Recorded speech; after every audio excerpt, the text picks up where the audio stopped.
Bonjour à vos voyageurs. Certains lieux semblent garder en eux une mémoire troublante. Un poisson surgissant des profondeurs, par exemple, juste avant qu'un séisme ne frappe. Des silhouettes de soldats qui continuent de marcher sur un champ de bataille vidé depuis plus d'un siècle. Ou encore des passagers fantômes qui montent dans un taxi demandant une adresse qui n'existe plus. Ces récits, on les retrouve à travers le temps et à travers le monde. Et si parfois, nos peurs les plus profondes ne restaient pas seulement dans nos esprits, mais prenaient réellement forme sous nos yeux? Nous partons découvrir comment des abysses aux zones interdites, la terre blessée semble parfois donner corps à nos cauchemars pour ce deuxième épisode de ma série La Terre en danger. Mais avant toute chose, soyez les bienvenus sur ma chaîne La Carte du Surnaturel. Je m'appelle Marie-Élise, j'étudie les lieux étranges et j'enquête sur les mystères de notre planète. Alors si ça vous intrigue, n'hésitez pas à vous abonner et sachez que devenir membre vous donne accès à des contenus cachés. Allez, c'est parti!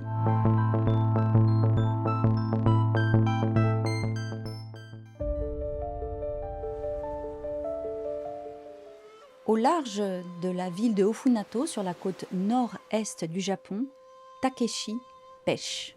Chaque jour, il jette ses filets pour ramener des sanma, ces poissons argentés que l'on grille l'automne venu, afin de nourrir sa famille. Il est l'héritier d'une lignée de Gyomin, ces pêcheurs qui connaissent la mer comme d'autres connaissent la montagne. Ce soir-là, la mer est d'un calme presque inquiétant.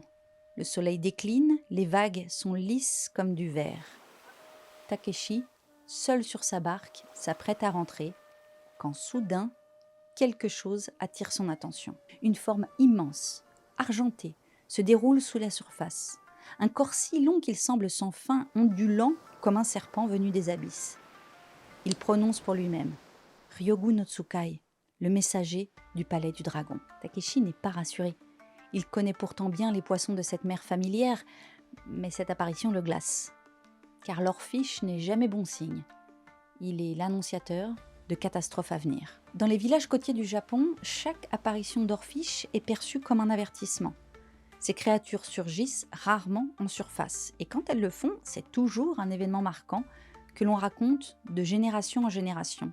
Les anciens disent, quand l'orfiche remonte, les entrailles de la terre bougent. Autrement dit, il est le signe qu'un séisme ou pire encore un tsunami approche. On rapporte ainsi que des orfiches ont été retrouvés échoués sur certaines plages avant le grand tremblement de terre de 2011. Dans d'autres cas, des vidéos circulent. Ces poissons géants apparaissent dans des ports ou près des bateaux de pêche. Longs de plusieurs mètres, certains peuvent atteindre les 11 mètres de long, ils semblent irréels, presque translucides, avec leur crête rouge écarlate qui renforce leur allure surnaturelle.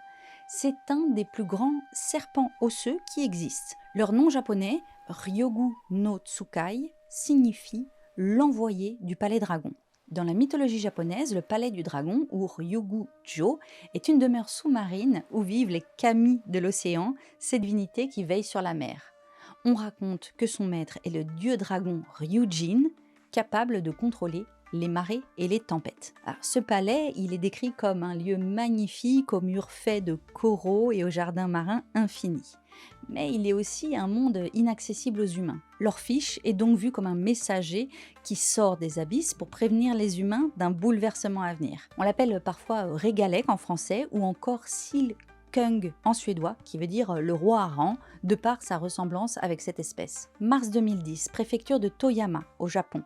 Plusieurs orfiches, au moins 10, ont été retrouvés échoués sur les plages. Évidemment, ils ont été interprétés par les habitants comme un présage. Et quelques semaines plus tard, un séisme de 6,9 a eu lieu dans la même région. 2011, avant le séisme et tsunami de Tohoku, des pêcheurs rapportent avoir vu des orfiches dans les mois précédents. Et après la catastrophe, ces observations ont été relues comme des avertissements. Mais l'orfiche n'est pas apparu qu'au Japon. En 2017, aux Philippines, 2 orfiches ont été retrouvés échoués à Agusan del Norte. Quelques jours plus tard, il y a eu un séisme de magnitude 6,7. Et on en voit aussi régulièrement au Mexique, avec les mêmes références au fait qu'ils annoncent peut-être un tremblement de terre, voire un tsunami. On sait aujourd'hui que l'orfiche est un poisson des abysses capable de vivre à plus de 1000 mètres de profondeur. Et quand il remonte à la surface, il est souvent blessé ou désorienté et il finit par s'échouer. Je vous interromps une petite minute. Si vous êtes arrivé jusque-là dans la vidéo, c'est certainement le sujet vous plaît. Et si au moment où vous regardez là, il y a moins de 500 vues sur la vidéo, eh bien écoutez, vous pouvez nous aider à faire la différence. Pourquoi? Parce que c'est sur ces 500 premières vues que YouTube se base pour savoir s'il va recommander notre vidéo à plus de monde ou pas. Donc si vous voulez nous soutenir, n'hésitez pas. Vous mettez un pouce, vous mettez un commentaire et quand vous êtes sur téléphone, une fois que vous avez mis un like, un pouce, vous pouvez même voir l'option boost. N'hésitez pas à booster pour nous soutenir pour de vrai, ça nous aide réellement. Voilà, on retourne au sujet. Les chercheurs ont bien examiné ces histoires et en 2019, une étude japonaise a recensé des centaines d'apparitions d'orfiches et les a comparées au séisme. Résultat, pas très probant. Peu de fois cela a été corroboré avec l'apparition d'un séisme juste après avoir vu des orfiches. Et d'ailleurs, Wikipédia mentionne qu'il s'agit sans doute d'une corrélation illusoire entre son apparition et les tremblements de terre. Dans un article de Forbes, des biologistes rappellent qu'aucun lien scientifique clair n'a été validé. Ce qui ne veut pas dire que le lien n'existe pas. Mais alors, que voient les pêcheurs comme Takeshi? Est-ce réellement un orfiche échappé des abysses ou bien une autre créature qui lui ressemble? Une forme que nous ne connaissons pas encore ou qui prend corps à partir de nos propres peurs. Car ce qui revient dans tous ces récits, c'est cette conviction que l'apparition du messager du dragon n'est jamais anodine. Et même quand la science dit non, l'imaginaire collectif continue de dire attention. Et l'histoire de l'orfiche, c'est pas un cas isolé. Dans le Japon ancien, on croyait que le Namazu, poisson-chat géant, provoquait des tremblements de terre. Voir un poisson-chat agité ou échoué était interprété comme un avertissement. En Europe, le croassement des corbeaux était associé à la mort ou au malheur à venir. Dans certaines régions d'Asie, l'apparition de chauves-souris en plein jour annonçait une catastrophe imminente. Et dans la Chine ancienne, une migration soudaine de grenouilles hors de l'eau était perçue comme un signe de tremblement de terre. Alors c'est ainsi qu'une créature étrange mais bien réelle peut se transformer en un signe surnaturel. Non pas une simple apparition, mais l'annonce que la Terre se réveille et qu'elle peut devenir dangereuse. Comme si nos peurs de catastrophe prenaient forme à travers lui. Cryptide, hallucination, matérialisation d'une peur, d'un avertissement bien réel. Ce mécanisme n'est pas propre au Japon, ni même aux océans. On le retrouve ailleurs, dans des contextes très différents. Au cœur d'une guerre, sur un champ de bataille, des milliers de témoins ont rapporté des visions semblables. Des fantômes, des bruits de combat, des apparitions nées d'un traumatisme collectif. Nous partons maintenant à Gettysburg. Nous quittons donc les côtes du Japon pour traverser l'océan et rejoindre le cœur des États-Unis. Gettysburg, en Pennsylvanie. C'est une petite ville agricole posée dans un paysage vallonné à environ 120 km au nord-ouest de Washington, D.C. En juillet 1863, ce lieu tranquille est devenu le théâtre d'une des batailles les plus terribles de la guerre de sécession. Pendant 3 jours, des dizaines de milliers de soldats s'y sont affrontés. On estime à plus de 50 000 le nombre de morts, blessés et disparus. Une telle hécatombe qu'on dit que la terre elle-même en a gardé la mémoire. Car aujourd'hui, Gettysburg est considéré comme l'un des lieux les plus hantés des États-Unis d'Amérique. Et à vrai dire, les témoignages ne manquent pas. Les visiteurs affirment avoir vu des silhouettes en uniforme, des soldats qui apparaissent dans les champs ou le long des routes pour disparaître aussitôt comme s'ils s'évaporaient dans l'air. Des sons de bataille sont rapportés la nuit, le roulement des tambours, les coups de feu lointains, parfois même des bruits de canon. Et pourtant, le champ est silencieux, vide, et les armes ont depuis longtemps disparu. Dans certains cas, les témoins évoquent une odeur de tabac ou de poudre, alors qu'aucune explication rationnelle ne vient l'appuyer. Et ça va encore plus loin. Le site Ghost City Tour parle d'événements réellement étranges. À quelques rues seulement du champ de bataille se trouve le Gettysburg College, un campus tranquille en apparence, car depuis des générations, étudiants, professeurs et visiteurs racontent des expériences troublantes, des silhouettes, des bruits impossibles, des scènes entières surgissant du passé, comme si ce lieu était devenu une sorte de balise surnaturelle attirant des présences venues de toutes les époques. La plus célèbre histoire se déroule dans le Pennsylvania Hall, le plus ancien bâtiment du campus. L'ascenseur descend, les portes s'ouvrent et soudain, les témoins se trouvent face à une scène inimaginable. Des murs tachés, des chirurgiens penchés sur des corps, des soldats blessés étendus sur des civières. Certains gémissent, d'autres appellent à l'aide. Puis en un instant, tout disparaît. 2 administrateurs du collège ont même raconté avoir croisé le regard d'un chirurgien qui a levé la main, leur faisant signe de venir. Terrifiés, ils ont fui, et quand ils sont revenus quelques instants plus tard, la salle était vide, simple sous-sol, béton et silence. Sur le campus, des étudiants disent voir régulièrement des soldats en uniforme traversant les pelouses ou disparaissant dans les murs. Une femme en blanc, portant parfois une lanterne, erre la nuit près de Gladfelter Hall. Certains pensent qu'il s'agit d'une infirmière de guerre, d'autres une étudiante disparue. Tous décrivent une présence marquée par une profonde tristesse. Dans les dortoirs, on parle de bruits de pas, de coups frappés aux portes, de voix étouffées et même d'objets déplacés par des mains invisibles. Alors pourquoi tant de phénomènes concentrés ici ? Les chercheurs du paranormal parlent de mémoire résiduelle. Le champ de bataille de 1863 a laissé derrière lui une empreinte émotionnelle incommensurable. Et Gettysburg College, utilisé comme hôpital de campagne, a vu défiler les derniers instants de milliers de jeunes hommes. Une telle charge ne disparaît pas simplement. Elle se répète, se rejoue, encore et encore, comme un disque rayé de l'histoire. Mark Nesbitt, auteur de la série Ghost of Gettysburg, a collecté des dizaines de récits de guides et de visiteurs. Ces ouvrages font partie des références les plus citées. Des émissions comme Unsolved Mysteries dans les années 90 ou Ghost Adventure ont tourné sur place en s'appuyant sur des témoignages locaux. Des guides du parc eux-mêmes rapportent parfois des phénomènes étranges qu'ils n'osent pas toujours mentionner aux visiteurs. Les histoires de Gettysburg College et du champ de bataille nous rappellent une chose essentielle. Quand une communauté traverse une épreuve, la mémoire de cette peur ne disparaît pas. Ici, c'est pas la mer qui annonce un danger comme avec leurs fiches, mais la terre elle-même qui est chargée du poids d'une tradition nationale. Ces visions spectrales, ces scènes qui semblent rejouer indéfiniment, sont peut-être moins des preuves de fantômes que la matérialisation d'une angoisse collective. Comme si le sol de Gettysburg, témoin de la guerre, projetait encore aujourd'hui les images de ce traumatisme. Une mémoire qui se fait apparition, un danger passé, qui continue de hanter le présent. La peur née d'une guerre a façonné des visions qui semblent hanter la terre elle-même. Mais parfois, c'est pas un champ de bataille. C'est une catastrophe moderne qui devient le miroir de nos angoisses. Quand la mer déferle sur les côtes, quand une ville entière est vidée de ses habitants, quand la contamination invisible menace la vie quotidienne, que reste-t-il ? Des ruines, des cicatrices et parfois des apparitions. C'est ce que racontent les survivants de Fukushima et les légendes de la zone interdite de Tchernobyl.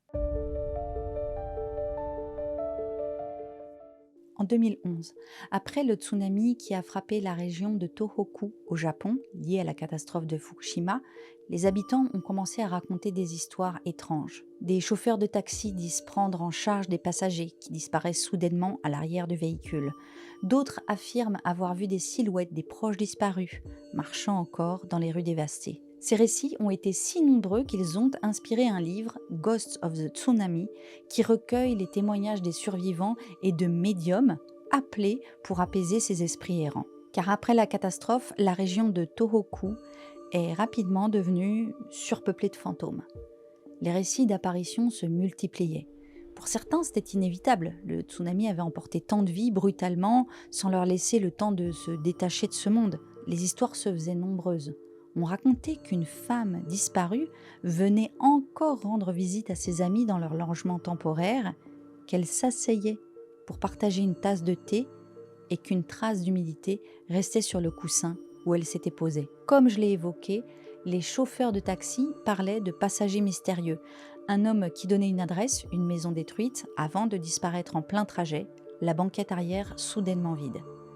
Et d'ailleurs, ce phénomène, appelé les Ghost Taxi Passengers, est repris dans plusieurs légendes urbaines japonaises qui ont été renforcées après la catastrophe de 2011. Des taxis où des passagers montent, donnent une destination, puis disparaissent, sont souvent associés à la tristesse et au deuil. Le site Hyaku Monogatari raconte une de ces rencontres glaçantes. C'était une nuit d'automne orageuse, près du cimetière d'Aoyama. Un chauffeur de taxi prit en charge une jeune fille pauvre, trempée par la pluie. Il faisait sombre et il ne distingua pas très bien son visage, mais elle paraissait triste. Il imagina qu'elle revenait d'une visite à un proche récemment disparu. Elle donna une adresse assez éloignée et le trajet se fit dans un silence complet. Un bon chauffeur, se dit-il, n'engage pas la conversation quand il prend quelqu'un au sortir d'un cimetière. Arrivée à destination, la jeune fille ne descendit pas. Elle demanda simplement d'attendre un peu, les yeux fixés sur la fenêtre du taxi. De là, elle observait l'étage d'un immeuble voisin. Pendant 10 minutes, elle resta immobile, sans un mot, sans une larme, suivant du regard une silhouette solitaire qui se déplaçait dans l'appartement. Puis soudain, elle demanda à être conduite à une nouvelle adresse, cette fois tout près du cimetière où elle avait été prise en charge. La pluie battait fort, le chauffeur se concentra sur la route et laissa la passagère à ses pensées. Quand ils arrivèrent enfin, il se retourna pour encaisser la course, mais la banquette arrière était vide. À sa place, une large flaque d'eau marquait le siège. Le chauffeur resta figé, la bouche ouverte, jusqu'à ce qu'un coup frappé à la vitre le tire de sa stupeur. Un homme se tenait là, calme. C'était le père de la jeune fille. Il tendit au chauffeur le montant exact de la course. Puis il expliqua que sa fille était décédée des années plus tôt dans un accident de voiture. Elle reposait désormais au cimetière d'Aoyama. Et parfois, disait-il, elle arrêtait un taxi, passait devant l'appartement de son ancien fiancé avant de demander à rentrer à la maison. Le père remercia poliment le chauffeur et le laissa repartir dans la nuit. Et cette histoire n'est pas un cas isolé. Après la catastrophe, d'innombrables récits similaires sont apparus dans la région de Tohoku. Des histoires si nombreuses qu'elles ne peuvent pas être réduites à la simple anecdote individuelle. Comme l'explique le site Milwaukee Independent, peu importe que l'on croie ou non au surnaturel, l'essentiel est que ceux qui voyaient ces fantômes en étaient convaincus. Un prêtre bouddhiste appelé à pratiquer de nombreux exorcismes expliquait que l'ampleur du traumatisme avait ouvert la voie à ces visions. Le problème des fantômes de Tohoku était si répandu que des chercheurs universitaires ont commencé à les répertorier. Et dans le même temps, des prêtres, chrétiens, shintoïstes et bouddhistes, ont été sollicités à maintes reprises pour calmer ces esprits troublés, qui parfois d'ailleurs semblaient même posséder les vivants. Ces visions ne sont pas de simples fantômes, elles révèlent l'ampleur d'un traumatisme collectif et la peur invisible qui s'ajoute à la douleur du deuil. Et un peu plus à l'ouest, un autre lieu est devenu symbole de la peur, la zone interdite autour de Tchernobyl. Depuis 1986, cette terre figée attire autant les scientifiques que les chasseurs de mystères. Pripyat, la ville voisine, est restée abandonnée du jour au lendemain. Ses immeubles vides, ses écoles encore couvertes de cahiers et de jouets, ses parcs d'attractions jamais ouverts composent un décor où l'imaginaire s'engouffre. Ici, les rumeurs parlent de l'homme noir de Pripyat, une figure spectrale, haute et sombre que certains affirment avoir vue dans les couloirs d'immeubles ou aux fenêtres béantes des bâtiments désertés. Sur Reddit, on trouve ce témoignage. J'ai entendu parler de l'homme noir de Pripyat, une sorte de silhouette sombre qui apparaît dans les immeubles abandonnés. Les gens disent l'avoir aperçu à une fenêtre ou dans un couloir, mais dès qu'on s'approche, il disparaît. Je ne sais pas si c'est vrai, mais c'est une histoire qui circule souvent parmi ceux qui visitent la zone. Difficile de savoir si ce récit s'est d'abord nourri de témoignages isolés ou s'il est né de la peur collective. Les légendes locales ne s'arrêtent pas là. On raconte que la contamination invisible aurait donné naissance à des créatures étranges, des formes de vie qui défieraient nos repères habituels.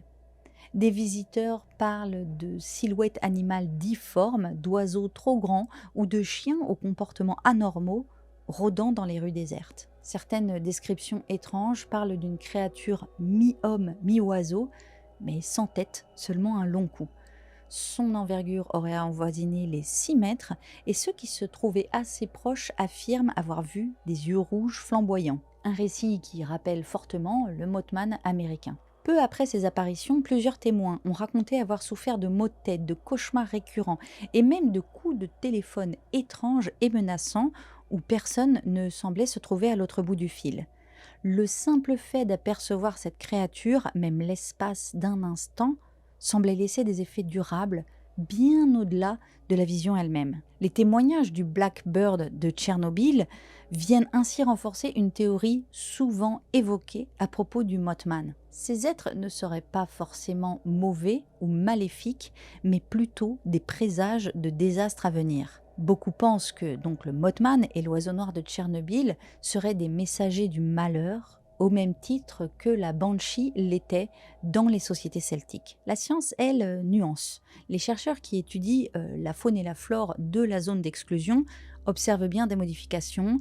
Il y a des grenouilles par exemple qui sont devenues plus sombres pour mieux résister aux radiations, des chiens dont l'ADN se distingue de ceux qui vivent en dehors de la zone, mais ces anomalies biologiques sont discrètes, mesurables et loin des monstres de légende. Sur Medium, David Russell explique que certains explorateurs racontent avoir entendu des pas derrière eux dans les couloirs déserts ou vu des ombres se déplacer dans les bâtiments alors qu'ils étaient pourtant seuls.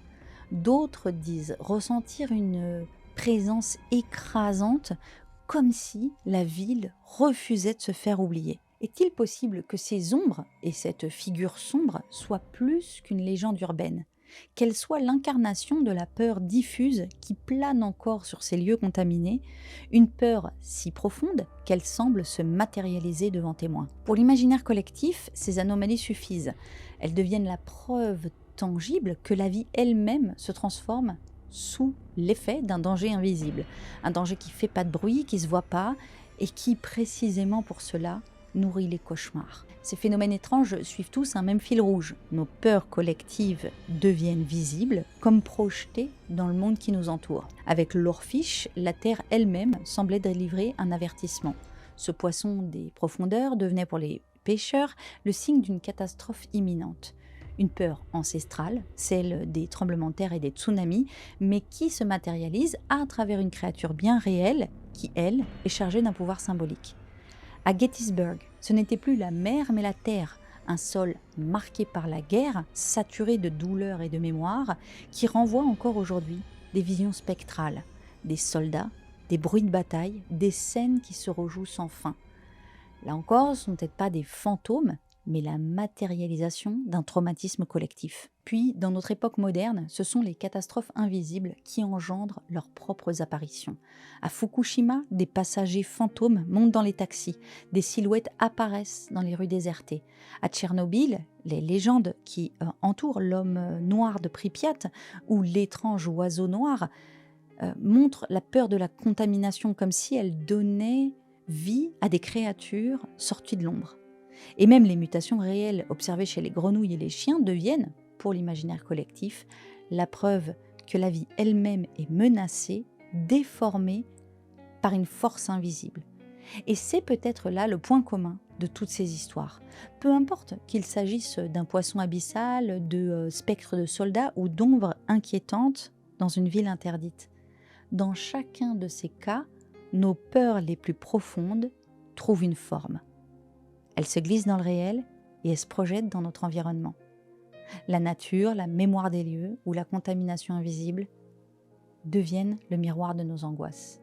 Quand la terre est blessée, quand elle tremble, quand elle se brise ou qu'elle s'empoisonne, ce n'est pas seulement notre monde matériel qui est bouleversé, c'est aussi notre imaginaire. Et c'est peut-être ça le plus effrayant, réaliser que nos cauchemars ne restent pas toujours dans nos têtes, parfois ils marchent à nos côtés. J'espère que cet épisode vous aura plu et vous aura inspiré.